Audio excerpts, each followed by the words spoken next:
کہ اس سے آپ کے پورے ملک کی ٹرانسپورٹ بھی چلتی پوری، یعنی ٹوٹل آپ اس میں سے انرجی پرابلم جو ہے وہ ٹھیک ہو جاتی ہے، پرابلم 3% میں آپ کی جو ہے 3% ٹھیک ہے پوری ہو جاتی ہے، اور 2% اس کی آپ ایکسپورٹ کرتے، ٹھیک ہے، آپ ایکسپورٹ کرنے پہ آ گئے تھے. یہ سارا جو آپ دیکھ رہے ہیں سی این جی ٹرانسپورٹ آپ کا آ گیا، یہ انفراسٹرکچر تھا. میں بلوچستان کے شعبے میں ٹائم کم ہے، میں رحمت صاحب ایک چیز پوچھنا چاہوں گا، کیا وجہ ہے ہمارے یہاں ہم ہر دور میں جو اصل مسائل ہوتے ہیں اس سے ہٹ کے ہم فوج کو برا کہنا شروع ہو جاتے ہیں؟ کیا وجہ ہے ہمارے یہاں کہ آج جو مسئلہ اس حد تک پہنچ چکا ہے بلوچستان کا، کیا فوج اس کی ذمہ دار ہے یا فوج کو ہمیشہ اقتدار میں لانے والے، فوج کو لانے والے کون ہیں؟ دیکھیں جی، میں تو آپ کو ایک ورکر کی حیثیت سے کہتا ہوں جی کہ سیاستدانوں کی بہت بہت بڑی غلطیاں ہیں. صحیح.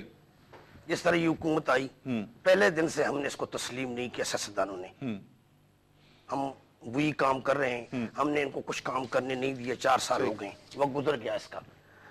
آپ مجھے یہ بتائیں جب اس کے خلاف تاریخ چلے گی یا یہ جو بلوچستان کا جو مسئلہ کھڑا کیا گیا اس کا مطلب کیا ہے؟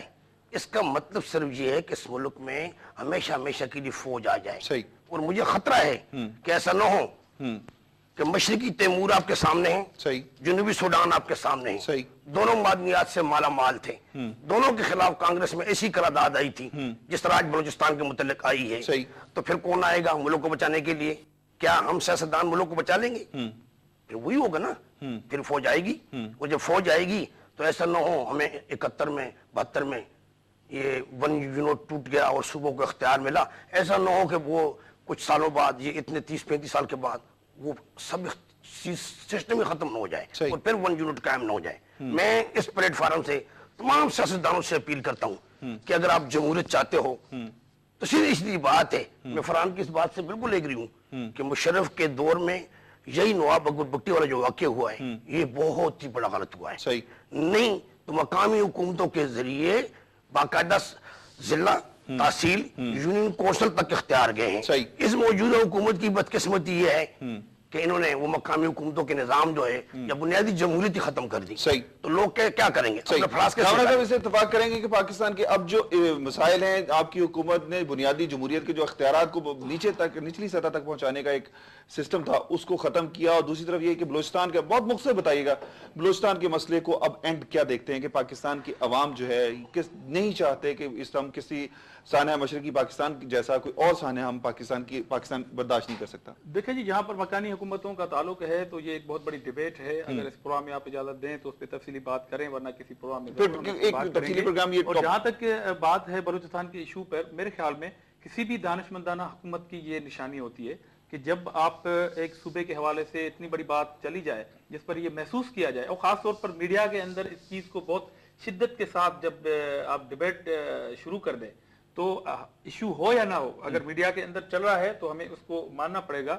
یہ موجودہ سرکار کی ایک دانشمندانہ فیصلہ ہے کہ جب ایشو بہت بڑا بڑھ جائے تو اے پی سی ایک ایسا پلیٹ فارم ہے جس میں تمام پولیٹیکل پارٹیز کو، تمام ڈیموکریٹک فورسز کو وہاں پر بٹھا کے، سول سوسائٹی کو بٹھا کے ہم ایک حل کی طرف جائیں، ہم ایک نیگوسیشن میں جائیں کہ بلوچستان کی قیادت سے کس طرح ہم بات کریں. اگر وہ ایک انڈیویجولی حکمران سے بات نہیں کر سکتے ہیں تو ایک ایسی کمیٹی بنائی جائے جس میں تمام پولیٹیکل گروپس ہوں، وہ اس بلوچستان کے لیڈران سے بات کریں اور کوئی حل نکالیں. فرحان کیا دیکھتے ہیں مستقبل اس مسئلے کا، کس طرح حل ہوگا بلوچستان کا مسئلہ؟ جی بلوچستان کا مسئلہ وہاں کی عوام میں سے کوئی لیڈرشپ نکلے، عوام میں سے، پبلک میں سے، سرداروں کی میں بات نہیں کر رہا. اور ویسے بھی اگر آپ دیکھیں تو پشتونوں کی وہاں پہ 40% تو پشتونوں کی آبادی ہے، اور رولرز جو ہیں وہ وہاں پر 20% رولر سے لے آتے ہیں. نہیں، ہمیشہ بلوچستان سے ہی وزیر اعلیٰ رہتا ہے، صدر رہتا ہے. وہ کیوں جو وزیر اعلیٰ اور گورنر رہتے رہے ہیں وہ اب کیوں اس مسئلے کے لیے کہتے ہیں کہ جی حکومتوں نے ماضی میں زیادتی ہے کہ جب وہ خود وزیر اعلیٰ رہے ہیں، خود وزیر اعلیٰ وہ رہے ہیں. مگر اب ان کو چاہیے، بلوچستان بلوچی بھائیوں کو چاہیے کہ وہ اپنے اندر سے کوئی جو ہے اپنی لیڈرشپ نکالیں. جو لیڈرشپ نکلے گی، جب لیڈرشپ نکلے گی تو اس کے ساتھ گورنمنٹ، ہر گورنمنٹ اس کے ساتھ بیٹھ کے بات کرے گی. سید فرحان احمد صاحب، عاجز دامرا صاحب، رحمت خان وردک صاحب، میں آپ کا بڑا مشکور ہوں. آپ پروگرام میں تشریف لے کے. ناظرین اکرام، ایک چیز بتاتا چلوں کہ پیپلز پارٹی کی حکومت نے اے پی سی بلانے کا جو اعلان کیا ہے، اے پی سی آئے اور اللہ کرے کہ اس بلوچستان کے مسئلے کا حل آئے.